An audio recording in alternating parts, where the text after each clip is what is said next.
Nishapur Iran का कदीम शहर है जो खरासा के सूबे का सदर मकाम था। वहाँ एक सौदागर था, जो खुद को नहायत अक्लमंद समझता था। वो शहर शहर घूमकर अपना तमाम माल तजारत फरोख्त कर देता था। इसे जब कारोबार में नफा होने लगा तो दूसरों के मुकाबले में कामयाब इंसान समझते हुए उसने खुद को आकिल कहलवाना शुरू कर दिया और लोग उसे इसी नाम से जानने लगे। आकिल का असल नाम नसीर अल-दीन था। वो माल तजारत की सूरत में नादर व नायाब अशिया लाता था। देखने वाले उन चीजों को देखकर हैरान रह जाते, मुंह मांगे दाम देकर खरीद लेते थे। एक दिन वो बाजार में बैठा अपने दोस्त से बातें कर रहा था। एक चड़ी मार उसके करीब से गुजरा जो गा रहा था, सोने की चड़िया, जादू की पड़िया, बजता है घंटा, देती है इंडा। उसने जो ये सुना तो अपने दोस्त से रखसत हवा और चड़ी मार के पीछे चल दिया।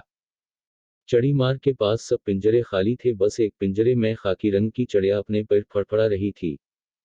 सौदागर चलते चलते सोचने लगा कि सोने की चड़िया मुझे खरीद लेनी चाहिए। अगर ये वाकई सोने का इंडा देती है तो फिर मुझे इतनी मेहनत नहीं करना पड़ेगी।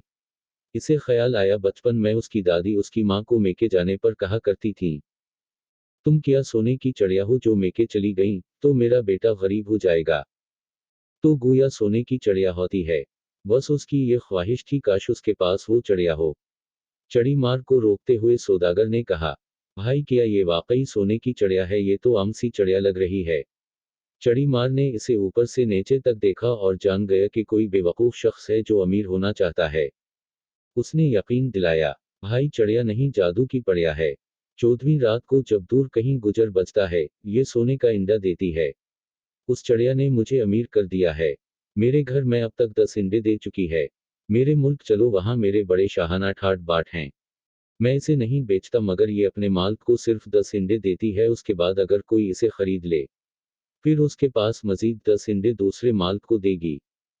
चड़ी मार की बातों को सच समझकर सौदागर ने वो चड़िया खरीद ली और अपना सब कुछ चड़ी मार को बेच दिया। चड़ी मार अगले रोज बाजार में फिर किसी को नजर न आया।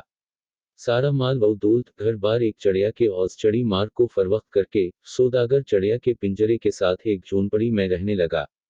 दोस्तों ने इसे बहुत समझाया कि उसने घाटे का सौदा किया है और धोखा खाया है, मगर सौदागर का कहना था, वो बहुत समझदार है, वो कभी घाटे का सौदा नहीं करता, तुम देखना मुझे कितना फायदा होगा। सौदागर को बस 14वीं रात का इंतजार था। आखिर वो रात आ गई। सौदागर बहुत खुश था कि उसकी चड़िया आज सोने का इंडा देगी। पूरी रात जागता रहा। चड़िया पिंजरे में कभी सोती और कभी फड़फड़ाती रहती। आखिर सुबह होने लगी, गुजर बजा और सौदागर सो गया। जब उसकी आंख खुली और वो पिंजरे के पास गए तो पिंजरे में इंडा नहीं था। वो सर पकड़ कर बैठ गया। बहुत पछताया और उसने सबक सीखा, गैर जरूरी खुद एतमादी, गरूर व तकबर कभी कभार इंसान को पछताने पर मजबूर कर देता है।